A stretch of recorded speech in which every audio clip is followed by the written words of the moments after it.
When you want to mess with your friends in Minecraft or just want to be the best at survival, these are some useful tricks to remember in your survival world. Number 1. When people are looking around your world, they might get lost. A creative way to show them where to go is with a lectern and an oak trapdoor. With a book inside, it looks like an arrow. Face it the wrong way to mess with them. You can also use a banner and an item frame. At least it looks better than glazed terracotta. Number 2. You probably know that you can hide water under lava with some signs, but a much better way to do this and an amazing manhunt clutch is to use kelp. For some reason, kelp allows water to withstand the lava. You can jump in, break the kelp, and any hunters that follow you in will just be standing in a 1-block lava pool. It's a great instant lock and is really easy to set back up. Number 3. So your dog can attack the animals around you, but what they can't do is cook them for you. It sounds mad, but foxes actually can. Using the fox's ability to carry items, drop your favorite fox a fire aspect sword and it will use it while attacking. This will kill the mob while it's on fire, cooking its meat without the need for a furnace. A fox also won't attack your friends when you accidentally punch them, giving you another reason to neglect your dog. Number 4. The new dripstone falls when the block above is moved with a piston, so keep a bunch of these outside your house ready to drop at the flick of a lever. They drop themselves on impacts and with more height they can do insane amounts of damage. Or use it for something a bit more practical by placing it above a cauldron and underneath lava to catch the lava in the cauldron. Nah, I'm gonna kill my mates. Number 5. So you need backup and you've forgotten to bring your dog. All you've got to do to solve this is to get a friend to tap your dog and it will stand up and teleport. If someone's in a dangerous place and you want to send them their dog, this trick works for that too. Similarly, you can make an ender pearl stasis chamber using bubble columns that can be activated by a friend to instantly teleport you back home. Or you can make quicksand with bubble columns. Number 6. Wearing a pumpkin on your head to avoid eye contact with an enderman is useful, but the overlay gets annoying pretty quickly. If you want to force someone to see this pumpkin face forever, you can enchant pumpkins with a cursive binding book, and once it's on someone's head, it's completely glued on. The only way to remove it is to die and drop the pumpkin. Hope you're not on hardcore. Can anyone take this off me? Anyone?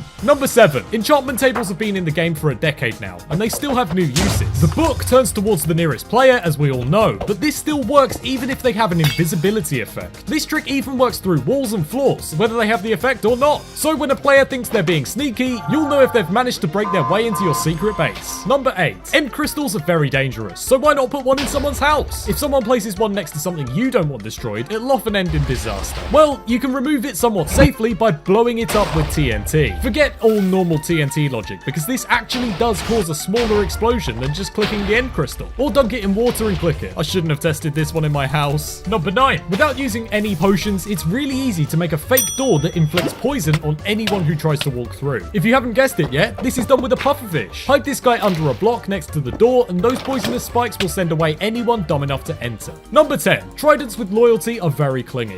Throwing one and then filling up your inventory so you can't pick it up will make it float in the air and follow you around. To a bystander, this looks pretty cool. You can also do something that feels illegal with this. If you're up for the challenge, throwing loads of these will make a circle around you. Yeah, this isn't right for Minecraft. Number 11. If you've run out of space in your normal world or want to build a massive farm out of the way, build on the nether roof for a nice flat area. Get up there with a ladder and ender pearl, and you've got 128 blocks height to build whatever you need. Once 1.18 releases, you can use a glitch to break bedrock and make use of the extra space. Number 12. Your friend's gone AFK and the sun's about to set. An easy trick for keeping them out of harm's way during the night is to use a composter. Push them in and shut a trap door above them. No mobs will be able to see them. You can even use this on your own if you're too scared to fight off the mobs. Finally, one of the worst blocks in the game has a proper use. Number 13. Who needs a massive prison when you can just use the natural terrain? Banish a misbehaving friend in a natural bedrock prison. Just dig down and find a 2-block deep bedrock crater. Make sure your friend's got no blocks, otherwise they won't have trouble escaping. Let me out, I've got facts to tell people. Number 14. Slime balls are useful, but your sword is even more useful. So when you're gathering slime balls, you don't need to waste your sword's durability on the tiny ones. They only have half a heart of health, so your hand works just fine. Also, if there aren't enough spawning, wait a few nights for the moon to get fuller, as this increases their spawn rate by a lot. Number 15. When you want to scare your friends, the sight of TNT being lit inside their build will easily freak them out. There will be zero destruction though, if you light it with an anvil on top. It looks even better when the anvil is totally hidden, but test it first, just in case Mojang patched this. Doing this underwater with other gravity blocks has the exact opposite effect, so be careful with this one. Number 16. When you make a fireplace, you'll be lucky if it doesn't burn your house down. Luckily, you can get a type of fire that doesn't actually burn anything or anyone. You could use a campfire or light an item frame using a flame bow. You've got real fire, now with 100% less danger. I mean, as long as you don't hit someone with the arrow. Number 17. A very simple 1.17 trick that will totally hide your base this entrance is to use a drip leaf. Stand on it and wait until it pops back up, forcing you to crawl even though it is almost as obvious as a painting. Since they're so much easier to mine than a trapdoor, bring them with you while you go strip mining, as it's way more efficient to make a 1-block tunnel as it exposes more blocks per block mine. Number 18. When you're making a trade with a friend, you can secretly steal their items with this method. Hoppers work through carpets or slabs, so any items dropped on the floor will instantly disappear and go straight to your chests. Minecarts with hoppers work through full blocks too, but don't have as much space. Or put magma blocks under the carpet in your mate's house and they'll burn with no idea what's causing it. Number 19. This one will impress your friends and probably scare them at the same time if they're holding valuable stuff. Tell them to get in a bed and not get out. Now, pour lava over them. Yeah, trust me, the lava will do no damage at all. Maybe keep some fire resistance potions on hand just in case they try to get out. Make sure to do this somewhere that isn't flammable or this'll happen. Number 20. The certified rarest item in the game is the dragon egg,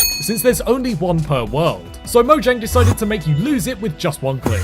Great idea. If you or one of your friends does accidentally lose this symbol of your hard work, it can't teleport more than 15 blocks away, so that should help with your search. You can even mine them if there's nowhere to teleport to, but that's going to be a cramped trophy room. Number 21. After building a giant city in your world, it can take a long time to get from one side to the other. Since boats go over slabs, you can make a faster pathway around town with waterlogged slabs to speed up the journey. You could try using blue ice because they go at 70 blocks per second on it, but that's a bit overkill and hard to obtain. Number 22. Since powder snow looks pretty much the same as normal snow, you can hide this stuff in a snowy area and have a few blocks of air beneath it, allowing you to make traps or have a secret base beneath the ground. Or just use it to disappear when your friends turn their back, but they'll probably figure out how you did it. You can actually open chests underneath it, so you could have a compact secret storage space. Number 23. Some blocks you're already using can be modified to give them a little bit more blast resistance, helping your defenses. You can smelt sandstone, for example, into smooth sandstone to make it over 7 times more blast resistant and take nearly triple the amount of time to break.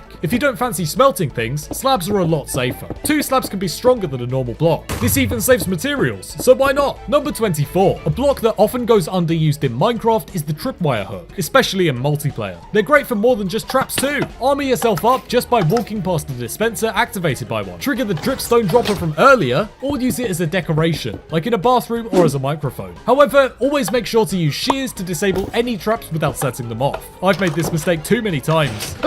Number 25. Hopefully you're using a shield when you fight on your SMP, but instead of using a crafting table with 2 shields to repair it, you might not realize that you can actually just use planks and an anvil with a shield to make that repair. Another cool bonus of this is that they'll keep their pattern, which doesn't happen when you use a crafting table. Number 26. Food can run out quickly on an SMP, and even faster if you have to share your supplies. To solve everyone's food problems, all you need is a dandelion, or a blue orchid if you're in a swamp. Add these to the recipe while making mushroom stew, and you'll get the best food source in the game. Plus, if you're stuck in the nether or on the nether roof, mushroom stew is a great food source until someone comes to save you. Number 27. Your SMP or survival world might get a little bit boring after a while. If that happens, try something new. You could try having a really small world border to add a little bit of challenge, or set yourself a goal like obtaining every block and item in the game. Number 28. You can locate another player using arrows. If they left an arrow on the floor, light it through lava and make it hit TNT. The knockback you get from the TNT will be in the exact opposite direction to the player. Just don't let it blow you up. Number 29. There are certain types of block in the game that don't disappear after they've been on fire for a while, like barrels, crafting tables, chests, or campfires. So, for example, try playing some fire tunes to your friends on a note block or jukebox. Okay, that wasn't very funny. Number 30. When your chests are overflowing, stop using lava to destroy items. If you're gonna destroy food, make sure to check if it can go in a composter first. And trust me, you'll be happy when you haven't run out of bone meal. Cacti can destroy even more items than lava too. Unlike lava, you'll probably survive if you fall into your cactus trash can, which helps. Number 31. Speaking of cacti, they're also great for building defense walls, though they're pretty easy to destroy. You can actually break the laws of Minecraft and place certain blocks next to them, which you can learn more about in this video here. Watch it and subscribe!